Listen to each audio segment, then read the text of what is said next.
கர்த்தருடைய பரிசுத்த நாமத்திற்கு மகிமை உண்டாவதாக. தேவ பிள்ளைகளே, நாம் தொடர்ந்து ஆதியாகம நாட்களிலிருந்து ஒவ்வொரு நபர்களாக தியானித்து கொண்டு வருகிறோம். இன்றைக்கு வஸ்தியை குறித்து தியானிக்க போகிறோம். வஸ்தியை குறித்து பார்ப்பதற்கு முன்பதாக ஒரு சில காரியங்களை சொல்லும்படியாக அடியேன் விரும்புகிறேன்.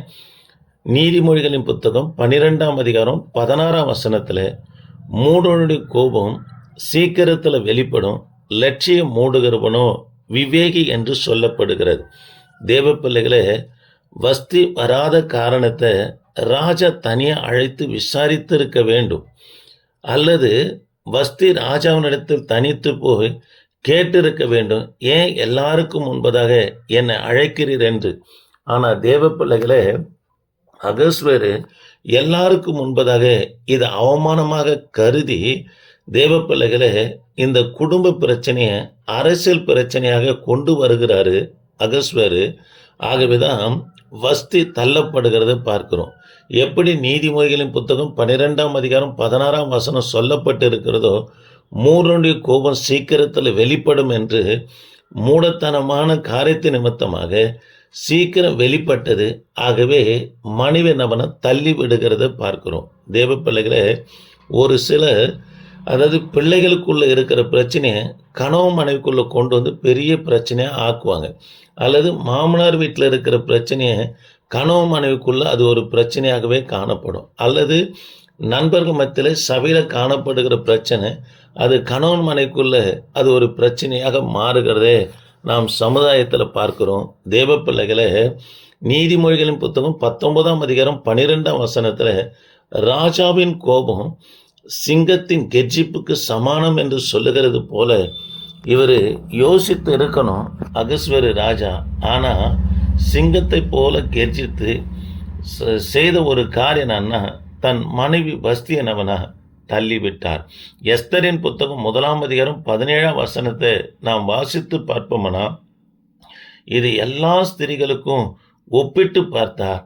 அவரவர் தன் மனைவிக்கு கீழ்ப்படிய மாட்டார்கள் என்று நினைத்து தான் எஸ்தரின் புத்தகம் 1ஆம் அதிகாரம் 19ஆம் வசனத்தில் நீங்கள் வாசித்து பார்ப்பனா, வஸ்தியை தள்ளிவிட்டு உத்திமையாக இருக்கிற ஒரு ஸ்திரியை தேட வேண்டும் என்கின்ற ஒரு கட்டளையை அகஸ்வேரு ராஜனவனா கொண்டு வருகிறத பார்க்கிறோம்.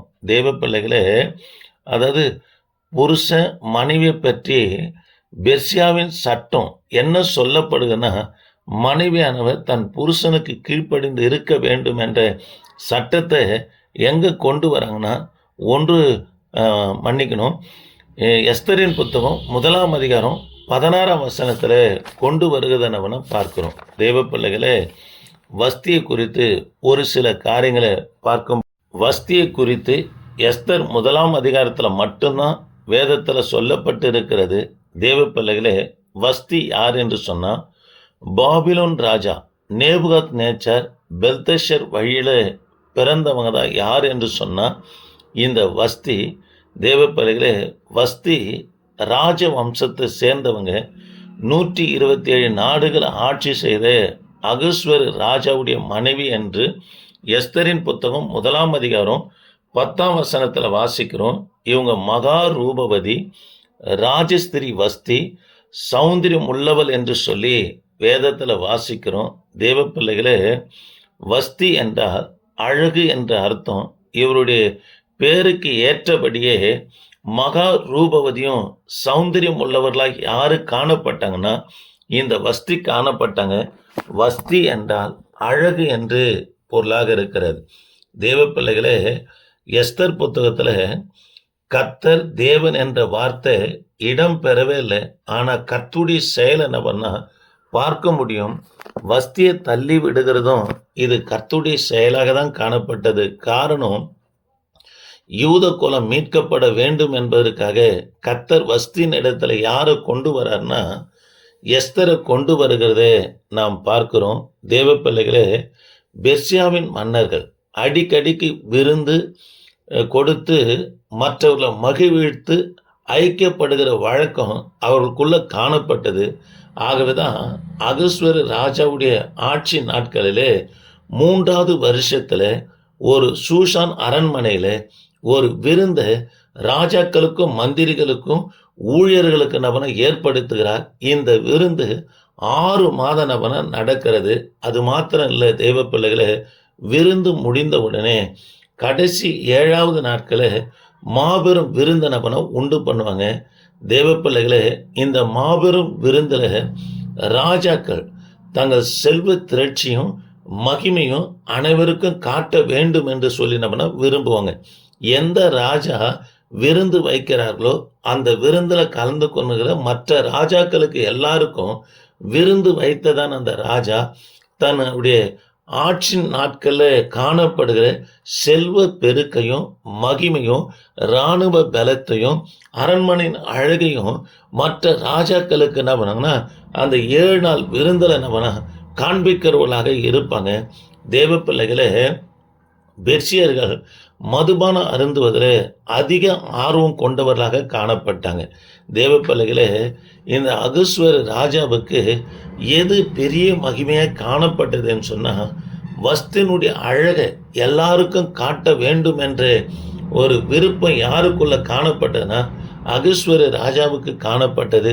தேவ பிள்ளைகளே, ஏற்கனவே சொன்னேன், அந்த 7 நாள் விருந்தில் வந்திருக்கிற எல்லா ராஜாக்களுக்கு முன்பாக தன் செல்வ திரட்சியும் மகிமையும் அரண்மனையினுடைய சித்திர வேலைகளெல்லாம் எப்படி காண்பித்து தன்னை மகிமைப்படுத்திக் கொள்வார்களோ அதே போல தன் மனைவி நிமித்தமாக தன்னை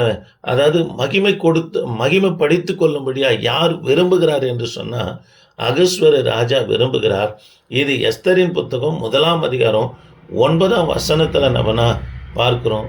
வஸ்தி 1ஆம் அதிகாரம் 9ஆம் வசனத்தில் வஸ்தியும் கூட பெண்களுக்கு ஒரு பெரிய விருந்தை உண்டு பண்ணினாள் என்று சொல்லி இந்த இடத்துல நம்ம பார்க்கிறோம். தேவ பிள்ளைகளே, இந்த பெரிய விருந்து 2வது நாட்களில் தான் 7 நாள் நடக்கிற இந்த விருந்தில் இந்த பெரிய விருந்தின் 2வது நாட்களில் தான் வஸ்தி எல்லாருக்கும் முன்பதாக காட்ட வேண்டும் என்று சொல்லி யார் விரும்புகிறார்னா அகஸ்வேரு ராஜா விரும்புகிறார். இதை யார் மறுக்கிறாங்கன்னா வஸ்தி மறுக்கிறாங்க.